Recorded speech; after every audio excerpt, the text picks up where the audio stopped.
ఒక యవ్వనుడు బాగుపడాలి, ఒక యవ్వనుడు మంచి నడవడిలో నడవాలి, ఈ మత్తు పానీయాలను విడిచిపెట్టాలి, వీటిని విడిచిపెట్టాలి అంటే దానికి కారణం ఏంటట అని చెప్తున్నాడు.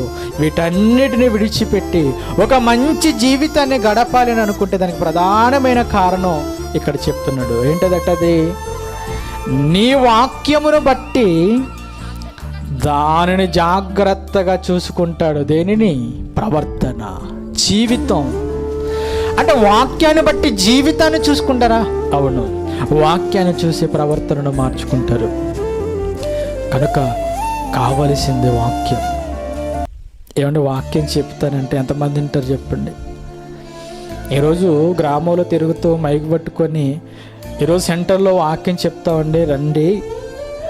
ఏ జీవితాలు పాడైపోతున్నాయో ఆ జీవితాలు నిలబెట్టుకోవడానికి మంచి మాటలు అందిస్తాము రండి అంటే ఎంతమంది వచ్చారు చెప్పండి?